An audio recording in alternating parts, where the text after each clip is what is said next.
Si tu crées des vidéos pour YouTube, pour les réseaux sociaux ou pour des clients, ce comparatif va probablement changer ton workflow. Parce que tout le monde connaît Canva, mais personne ne t'a encore dit clairement ce qu'il fait bien, ce qu'il fait mal et où Era AI prend le dessus.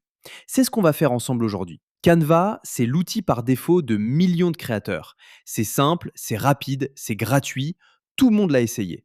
Era AI, c'est l'outil que j'ai découvert il y a quelques semaines et qui a remplacé After Effects dans mon workflow. Si tu n'as pas vu ma première vidéo, je te laisse le lien en haut à droite. Le problème, c'est que beaucoup de créateurs utilisent Canva pour leurs animations parce qu'ils ne savent pas qu'il existe mieux. Et d'autres abandonnent After Effects parce qu'ils ne connaissent pas Era. Ce comparatif n'est pas pour te dire Canva c'est nul. Canva est excellent sur ce qu'il fait. Mais il y a des cas précis où Era AI le surpasse clairement et d'autres où Canva suffit largement. On va voir tout ça, feature par feature, en live. Commençons par Canva. Je vais créer la même chose que dans ma première vidéo, une animation motion design pour une présentation de données. Canva, voilà ce qu'il fait très bien, les templates. Il en a des milliers, ils sont propres, tu pars de zéro en quelques secondes. Pour quelqu'un qui débute, c'est imbattable. L'interface est intuitive. Tu glisses, tu déposes, tu modifies le texte. Pour une bannière animée ou un post Instagram avec un peu de mouvement, Canva fait le job en 3 minutes. Par contre, dès que tu veux quelque chose de plus précis, animer un graphique en barre, créer une infographie avec des données, faire du texte cinétique élaboré, tu vas vite toucher les limites. Les animations sont prédéfinies. Tu choisis parmi une liste fixe, tu ne contrôles pas la courbe d'animation, le timing est approximatif. Pour du contenu social basique, ça passe. Pour du contenu YouTube professionnel, ça montre ses limites. Maintenant, Era AI. Même brief. Je vais créer la même animation, une présentation de données animées. La différence commence dès le départ. Je décris ce que je veux en texte. Je tape mon prompt. Et Era génère. En quelques secondes. Voilà le résultat. Et maintenant, regarde ce que je peux faire dessus. Je peux modifier chaque paramètre.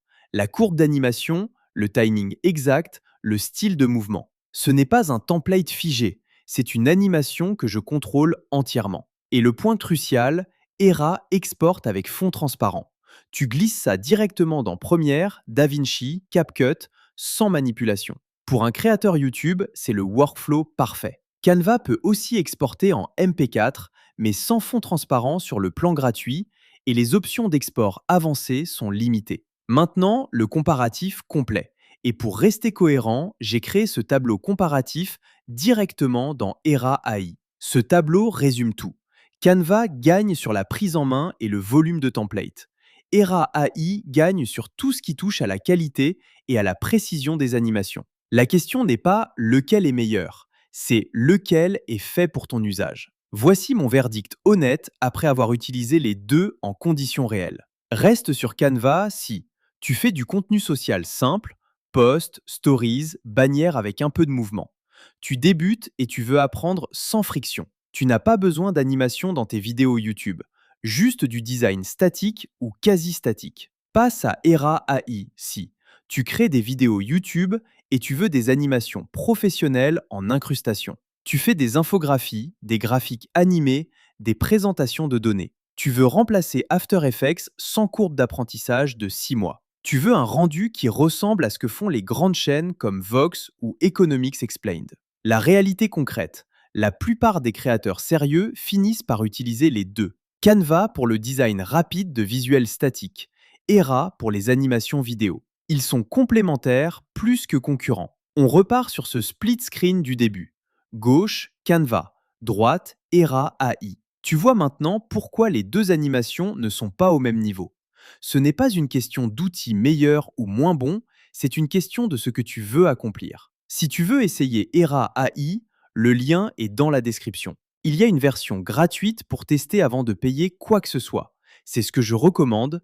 Teste sur un vrai projet et tu verras par toi-même. Si tu as des questions sur l'un ou l'autre outil, pose-les en commentaire. Je réponds à tout. Et si cette vidéo t'a aidé à choisir, un pouce en l'air, ça fait vraiment la différence pour la chaîne. À demain!